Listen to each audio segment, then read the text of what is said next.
All right. The beginning part of this is for the thumbnail. So let me get the shot. Welcome to Mid-Level Leadership Club. My name is Ray White, and I'm super excited to give you another episode to help guide you in your leadership, provide tactical tips to help you as a middle manager build strong, belonging, inclusive, and thriving teams. And I am often navigating the world of literature, books to help me become a better leader. And what I want to do on this podcast and on this episode more particularly is to share one particular book that I haven't got past the first chapter. And that book is the Harvard Business Review Manager's Handbook. And let me post it one time. Like that? You like that? There you go. This has been an interesting one to pick up, knowing that Harvard Business Review have often put out phenomenal articles and tactics, tips to help us leaders know how to lead well, pulling multiple research, multiple voices into the space to give us the tactics necessary to build strong, inclusive teams.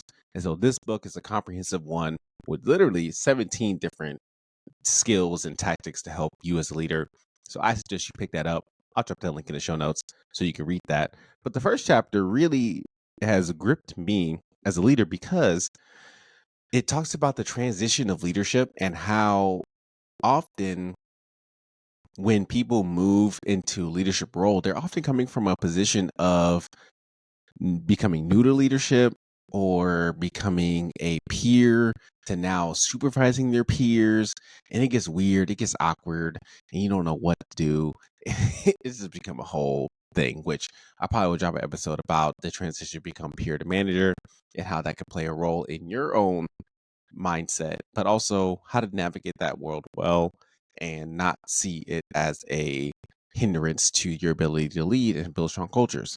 But something in this particular chapter that they talk through is the common leadership traits that helps a person know whether or not they embody the leadership skill sets to lead their team really well. And I appreciate it because there's a small subsection about that I'll walk through a high level of it as well. And you can take a look at more into the book about it.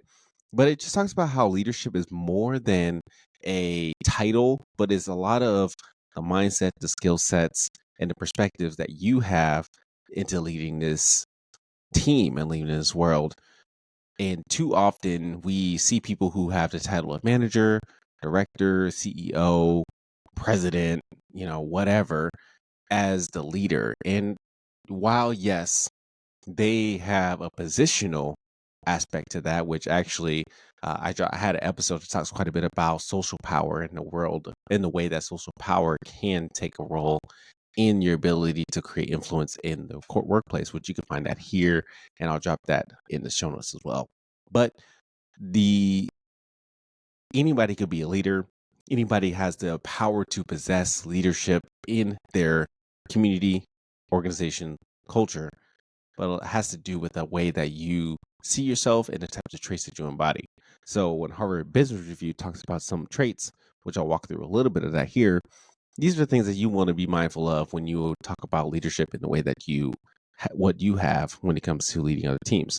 So first, they break it down into 3 different sections. First one being intellectual, next one being social emotional, and the third one being organizational.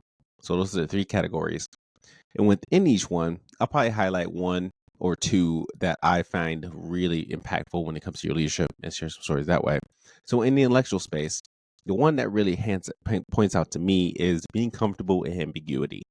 I remember when my director a couple years ago mentioned to him that he receives strategies in the form of a sentence. He said he's been told, hey, I need you to execute this. And with whatever this is, it could be one word, one phrase, or a particular metric or what have you. He has to go out and talk to his team, his direct reports, to the people that he oversees and says, hey, yo, top dog wants to see this. We got to make sure we got to find a way to execute that. And what can we do to execute it? And my director mentioned that he doesn't have any other answers.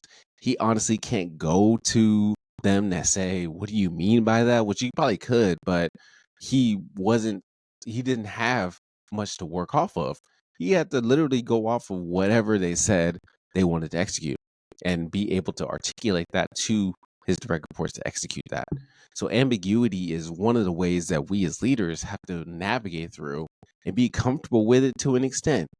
Sometimes you may have to not make up answers because that's not what we're doing, but you have to probably sift through a lot of muck and sift through a lot of fog to figure out what's this true tangible tactics or handles that you can grasp to navigate you and your team through.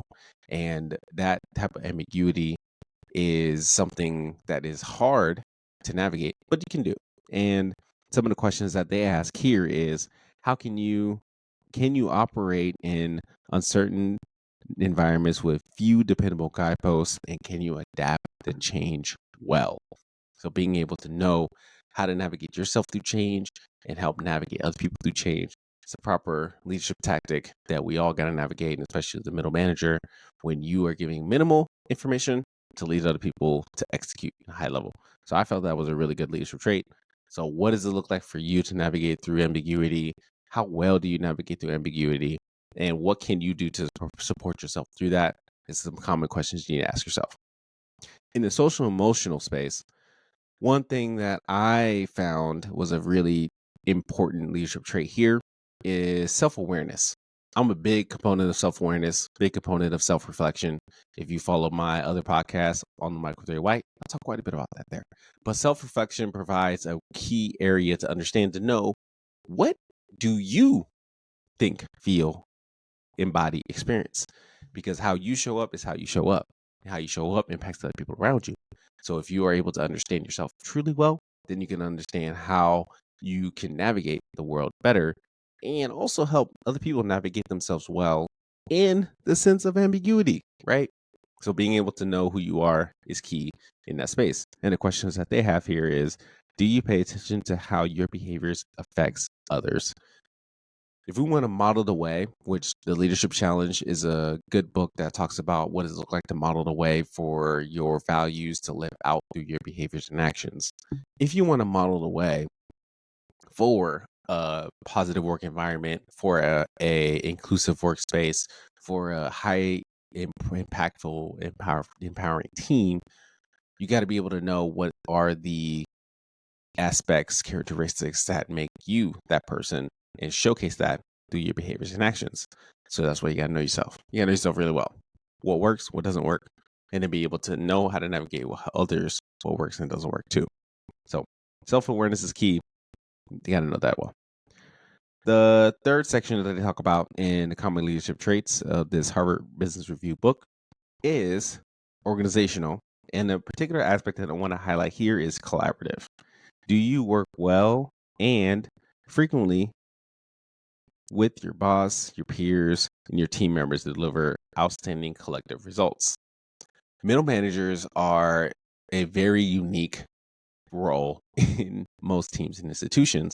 When you are trying to lead your team members, your cohorts, your colleagues towards a particular goal or mission, navigating the ambiguity that's above you, and being able to work across teams and work across department silos to help execute the same mission and goal. And then encourage your teams who may not necessarily work across silos to do that same type of thing. Goes back to that whole model of modeling the way. If you model what collaboration looks like, and you are a good teammate and you're a good person to help bridge those gaps and draw those connections, you provide a example for other people to follow that as well. But you have to be able to see that, your work may not always be your work. And that's the challenging deal when you look at a job description and you read through it. And sometimes you read through it and be like, all right, I know what my work is. And then somebody comes to you and says, you got to do this particular task that's not, that is not on your job description. But then you say, that's not my title. That's not my job. Sometimes we have to do the work that's outside of our job description in order to build that collaboration and build that camaraderie so the work can get done. That's not to say you got to do that all the time, but sometimes we have to take a step outside of our own box or expand our box to incorporate some of those things to get the work done, and then create a plan and create a pathway to have that aspect that was once outside your scope either be incorporated in your scope or encourage the other people around you to incorporate that within their scope of work. Then a stronger bond, a stronger opportunity, a stronger line and bond can happen between you and your teams and you, the coworkers, for work to get done as under the umbrella of the mission, under the umbrella of the mission, because you were focused on collaboration and focus more on building bonds across teams. So, what does it look like for you to frequently work well with the people around you, up, down, and across, being able to build that strong bonds, thinking outside of your box or expanding your box so you can incorporate that perspective and be more in tune with how do you get the mission done and help other people focus on getting that mission done beyond just what is within the scope of your work. So, as leaders, we got to be intellectual. We got to have social emotional awareness, and we got to be understand the organization to help build those strong bonds. And now those are just three things that really stood out to me. There's quite a few more within here, 12 total actually tactics that are important for us to embody as leaders. So I encourage you to pick up the book. But I want to ask you, as leaders, as middle managers, what are the ways that you are demonstrating your leadership traits within your leadership? What are some leadership traits that you're noticing that you will want to embody or want to have as a middle manager within your workspace? What do you see that can help you become a better leader, build stronger teams, build better bonds between the folks that you work with and the folks that you work across with so that the mission can get done and get accomplished? I want to know. Drop that in the comments because we want to be able to create a community where we can all grow and develop in our leadership. And speaking of community, the Mid-Level Leadership Club is one that you can join.